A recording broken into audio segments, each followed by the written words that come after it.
Excellences, Excellences, Monsieur Emerson Mnangagwa, président de la République du Zimbabwe. Excellences, Monsieur Denis Sassou Nguesso, président de la République du Congo. Excellences, Monsieur Matamela Cyril Ramaphosa, président de la République d'Afrique du Sud. Excellences, Monsieur João Manuel Gonçalves Lourenço, président de la République d'Angola. Excellences, Monsieur Évariste Ndayishimiye, président de la République du Burundi. Excellences, Monsieur Touadéra, président de la République centrafricaine. Excellences, Monsieur Ismaël Omar Guelleh, président de la République du Djibouti. Excellences, Monsieur Brice Oligui Nguema, président de la République gabonaise. Excellences, Monsieur Adama Barrow, président de la République de Gambie. Excellences, Monsieur Nana Akufo-Addo, président de la République du Ghana. Excellences, Monsieur Oumaro Sissoko Embalo, président de la République de Guinée-Bissau. Excellences, Monsieur William Samoei Ruto, président de la République du Kenya. Excellences, Monsieur Lazarus Chakwera, président de la République du Malawi. Excellences, Monsieur Carlos Villanova, président de la République démocratique de Sao Tomé et Principe. Excellences, Monsieur Macky Sall, président de la République du Sénégal. Excellences, Monsieur Mahamat Idriss Déby Itno, président de la République du Tchad. Excellences, Monsieur Hakainde Hichilema, président de la République de Zambie. Excellences, Monsieur Uhuru Kenyatta, président honoraire de la République du Kenya. Excellences, Monsieur Eri Rajaonarimampianina, président honoraire de la République de Madagascar. Excellences, Monsieur Jakaya Kikwete, président honoraire de la République unie de Tanzanie. Excellences, Monsieur Olusegun Obasanjo, président honoraire de la République fédérale du Nigeria. Excellences, Mesdames et Messieurs les représentants des chefs d'État, honorable président de l'Assemblée nationale, honorable président du Sénat, Monsieur le Premier ministre, chef du gouvernement, Monsieur le Président de la Cour constitutionnelle, Monsieur le Premier Président de la Cour de cassation, Madame la Première Présidente du Conseil d'État, honorables députés et sénateurs, Mesdames et Messieurs les membres du gouvernement, Mesdames et Messieurs les chefs de mission diplomatique et représentants des organisations du système des Nations Unies, Mesdames et Messieurs les présidents des regroupements et partis politiques, Mesdames et Messieurs les représentants des organisations syndicales et confessions religieuses, autorités locales et coutumières, Mesdames et Messieurs, distingués invités, mes très chers compatriotes, j'aimerais, en prélude de mon allocution, rendre grâce à Dieu, maître des temps et des circonstances, protecteur suprême de la République démocratique du Congo, qui a permis notre présence en ce cadre du stade des martyrs de la Pentecôte, lieu symbolique choisi ce 20e jour du mois de janvier 2024 pour abriter cette cérémonie solennelle de mon investiture en qualité de président de la République. À nos hôtes venus nombreux, je voudrais dire que votre présence à cette cérémonie historique témoigne de votre appréciation de l'immense bond en avant que vient d'effectuer le peuple congolais sur le long chemin vers l'exercice souverain de la démocratie. Bien plus, votre présence en ces lieux reflète autant l'amitié que le soutien et l'intérêt que vos pays et vous-même portez à la République démocratique du Congo et à son peuple. Revenant sur cet exercice souverain et démocratique, je voudrais particulièrement exprimer, au nom du peuple congolais et au mien propre, mes sincères remerciements aux Nations Unies à travers sa mission de stabilisation pour la République démocratique du Congo, la MONUSCO en sigle, de même que la République arabe d'Égypte, ainsi que les républiques voisines du Congo et d'Angola pour l'appui logistique fourni à la Commission électorale nationale indépendante dans les dernières semaines précédant la tenue des scrutins. Je ne pourrais également omettre de saluer et de rendre un hommage appuyé à la mémoire de nos héros, de tous nos compatriotes tombés sur le champ d'honneur, ainsi que celui de toutes les victimes de la barbarie de nos agresseurs pour la République démocratique du Congo dont nous sommes aujourd'hui bénéficiaires. Par reconnaissance au sacrifice de nos héros et de nos martyrs, je vous prie de vous lever et d'observer un moment de recueillement en leur mémoire.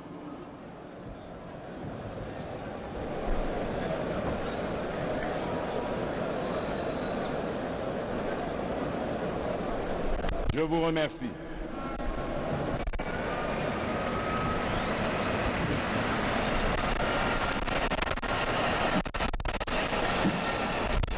Excellences, Mesdames et Messieurs, distingués invités, face à ses responsabilités et devant son histoire, le peuple congolais a posé le 20 décembre 2023, par l'exercice de son droit de vote, un acte à la triple symbolique.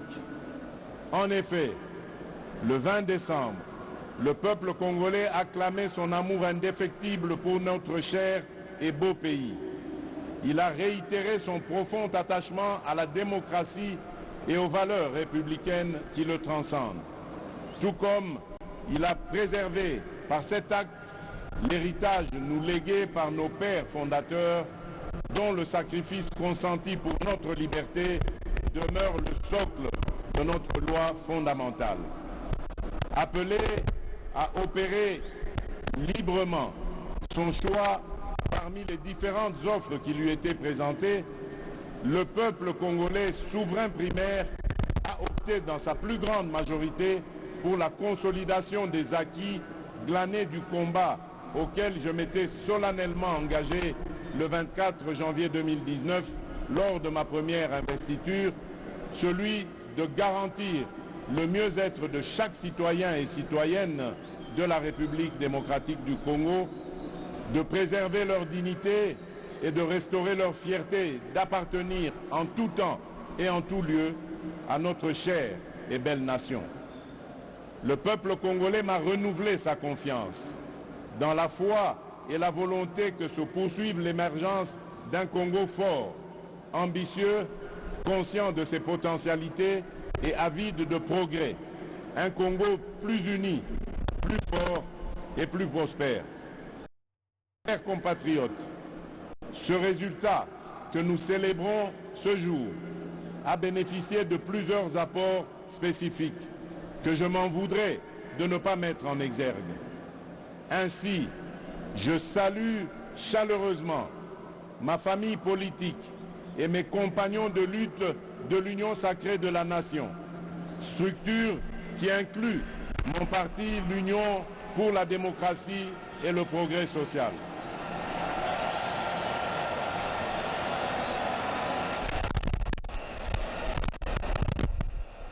Je salue tout autant les candidats à l'élection présidentielle qui se sont désistés en ma faveur, les diverses organisations politiques alliées et celles de la société civile, qui se sont mobilisés autour du projet que je porte pour notre nation. Chacun a fait sa part et ma reconnaissance va à vous tous. Je saisis également cette occasion pour accomplir mon devoir républicain, celui de saluer mes adversaires qui ont participé à l'élection présidentielle du 20 décembre 2023.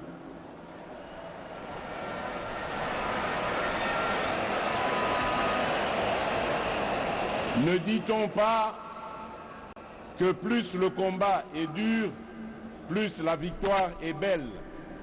Vous êtes donc, mesdames et messieurs, une composante consubstantielle à l'événement de ce jour et vous avez à juste titre votre place dans la gouvernance de notre pays.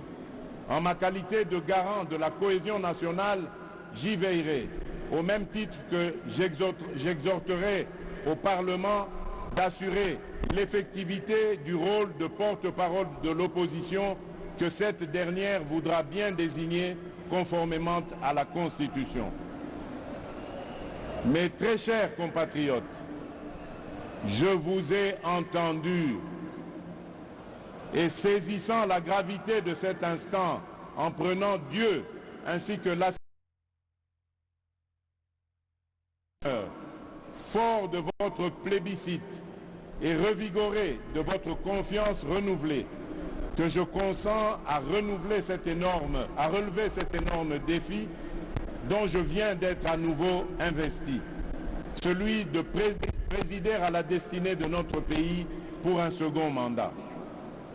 Chers compatriotes, j'ai appris à communier avec vous et à mieux vous connaître dans ce qui vous anime autant que dans ce qui constitue le lot de vos principales attentes et préoccupations.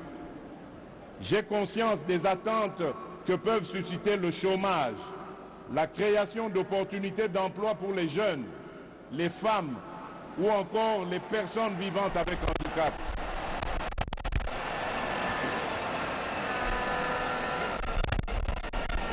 L'autonomisation et la promotion des femmes dans notre société, de même que l'inclusion et la protection des personnes les plus vulnérables. Tout comme j'ai conscience de vos attentes relatives à l'augmentation du pouvoir d'achat, à la stabilité du franc congolais, à la création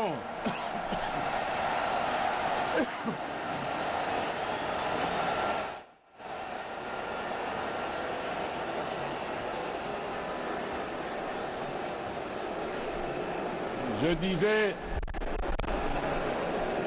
tout comme j'ai conscience de vos attentes relatives à l'augmentation du pouvoir d'achat, la stabilité du franc congolais, la création d'une véritable industrie qui pourra concourir à la réduction de la dépendance de notre économie aux importations, notamment celle des biens et des produits de première nécessité. Au-delà des questions relatives à l'emploi, à la cohésion nationale, à l'économie nationale et à la monnaie, le renforcement de l'État dans sa capacité à sécuriser la population et ses biens, à éradiquer l'activisme terroriste et les groupes armés qui sévissent dans la partie orientale de notre pays, à protéger avec plus d'efficacité nos frontières, à assurer la défense ainsi que la sauvegarde des intérêts de notre pays partout où ils sont discutés, sont là autant de sujets qui aujourd'hui nourrissent vos préoccupations. Ces préoccupations pour lesquelles des actions visibles ont été réalisées au cours du précédent mandat et qui continueront d'être au centre de l'action gouvernementale sous mon impulsion et au moyen de ma vision. Une vision, mieux, une ferme prédisposition pour l'action, déclinée à travers les 6 engagements contenus dans le projet de société que je vous ai présenté au moment de solliciter vos suffrages. Ce nouveau quinquennat aura ainsi pour objectif, premièrement, de créer plus d'emplois en accélérant la promotion de l'entrepreneuriat, notamment celui des jeunes, et au moyen d'une approche volontariste inspirée de nos réalités sociétales. Deuxièmement, de protéger le pouvoir d'achat des ménages en stabilisant le niveau de l'inflation et en maîtrisant le taux de change. Troisièmement,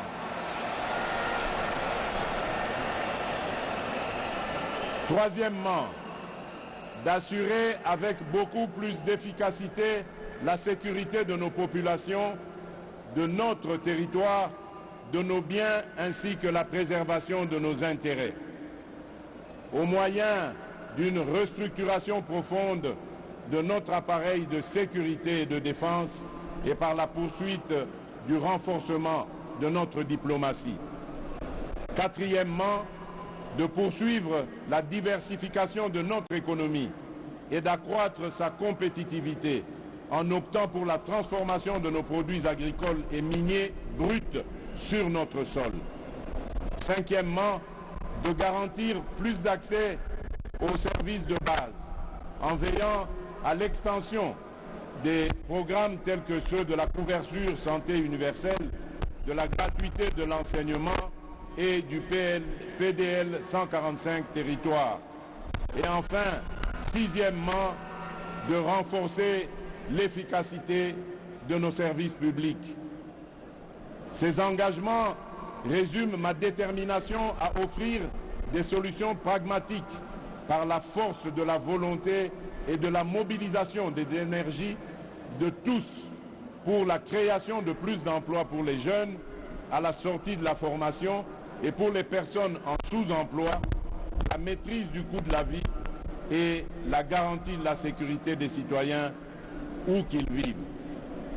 À ces engagements s'ajoute l'épineuse question du désenclavement de nos territoires, dont la solution en termes de financement vient d'être rendue possible, notamment grâce à l'affectation prochaine de fonds issus de l'enveloppe obtenue dans le cadre de la renégociation du projet SICOMINE et qui devrait atteindre un montant global de 7 milliards de dollars américains.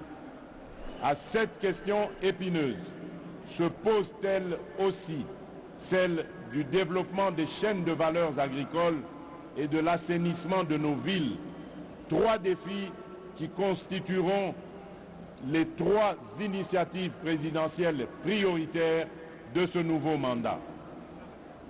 Mes très chers compatriotes, l'expression de vos suffrages et le renouvellement de votre confiance à mon égard interviennent dans une période critique de l'histoire et où de nombreux défis pèsent sur notre devenir collectif.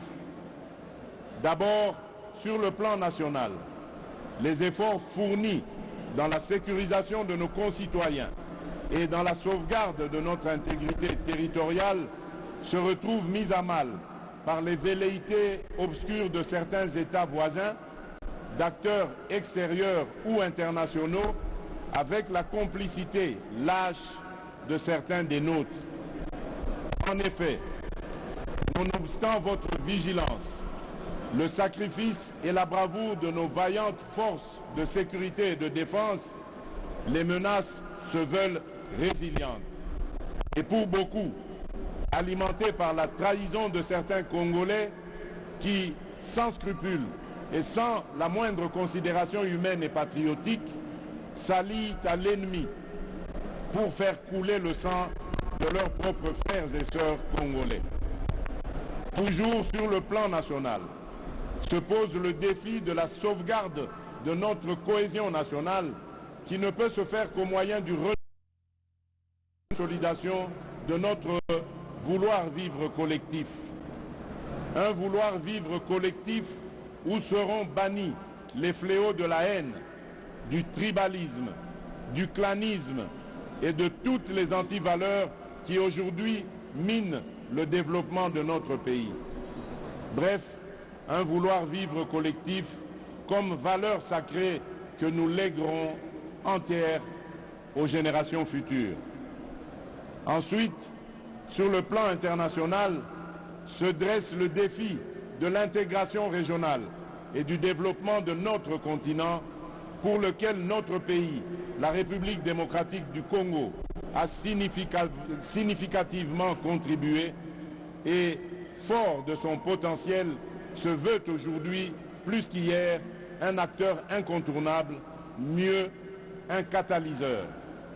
Enfin, se pose-t-il le défi du réchauffement climatique, pour lequel notre pays se veut être une solution au regard de ses potentialités naturelles qui ne sont plus à présenter, tout comme le défi collectif de la préservation de notre existence commune face aux idéologies du chaos et à la folie meurtrière qui n'épargnent aucune nation ni aucun pays.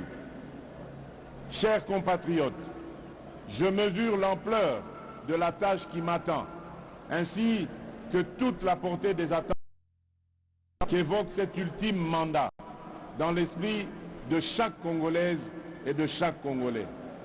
J'ai cependant la certitude que, par votre concours et interpellé par ce devoir patriotique qui consiste à rassembler toutes nos forces et nos intelligences, nous serons capables de combler ces attentes et de relever le défi d'assurer la destinée de notre pays. Mes très chers compatriotes, nous y sommes.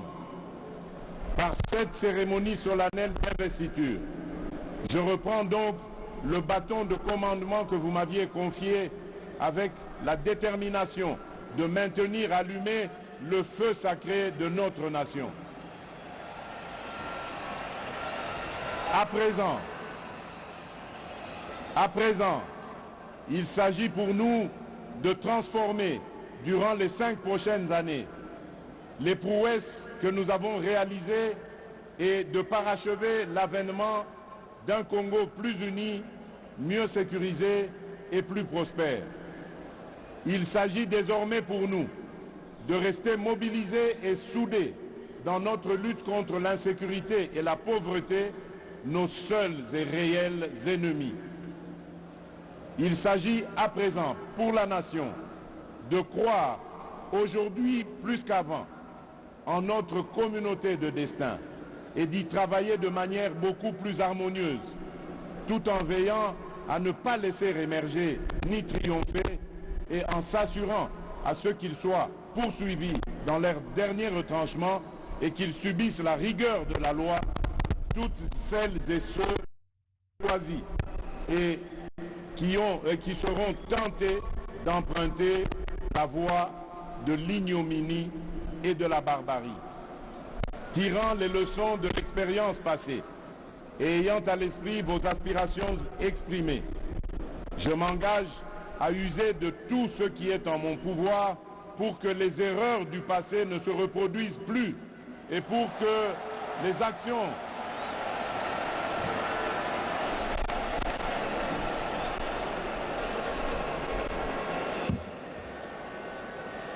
Je disais, tirant les leçons de l'expérience passée et ayant à l'esprit vos aspirations exprimées, je m'engage à user de tout ce qui est en mon pouvoir pour que les erreurs du passé ne se reproduisent plus et pour que les actions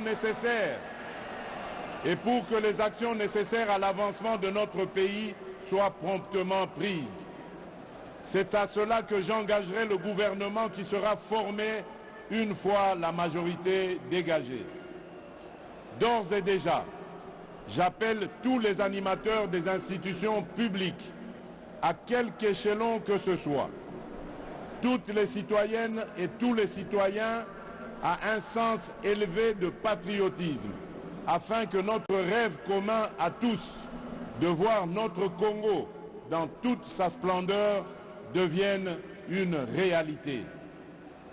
Mes très chers compatriotes, désormais investis de la charge suprême de la République, je me tiens en ces lieux pour sceller avec vous ce nouveau contrat marqué du sceau de vos sacrifices, de vos aspirations, de votre vitalité et de votre clairvoyance. Aujourd'hui, plus que jamais, vous avez démontré à la face du monde, par la force de votre dignité, de votre courage, de votre résilience, de votre vigilance et de la lueur de la flamme patriotique qui jaillit en vous, qu'un Congo transfiguré est né. Excellences, messieurs les chefs d'État et de gouvernement, Excellences, mesdames et messieurs les représentants des chefs d'État et de gouvernement, honorable président de l'Assemblée nationale, honorable président du Sénat, monsieur le Premier ministre, chef du gouvernement, monsieur le président de la Cour, monsieur le premier président de la Cour de cassation, madame la première présidente du Conseil d'État, honorables députés et sénateurs, mesdames et messieurs les membres du gouvernement, mesdames et messieurs les chefs de mission diplomatiques et représentants des organisations du système des Nations Unies, mesdames et messieurs les présidents des regroupements des partis politiques, mesdames et messieurs les représentants des organisations syndicales et confessions religieuses, autorités locales et coutumières, mesdames et messieurs, distingués invités, mes très chers compatriotes, aujourd'hui, une nouvelle ère est née, une ère de maturité, incarnée par les valeurs républicaines de paix et de justice, une ère de progrès, débarrassée de ceux qui jadis nous minaient, une ère magnifiée par le labeur, l'action juste et consciencieuse des filles et fils de notre mère patrie, une ère transcendée par le serment renouvelé de ne jamais trahir le Congo et son peuple et de propulser plus haut l'étendard de notre chère et belle nation. Enfin, l'ère du renouveau par un quinquennat que rien ne détournera de sa volonté de réaliser une République démocratique du Congo plus unie, plus en sécurité et plus prospère pour la postérité. Que vive la démocratie, que vive le peuple congolais, que Dieu bénisse la République démocratique du Congo, son peuple et tous ceux qui l'ont choisi comme pays de résidence. Je vous remercie.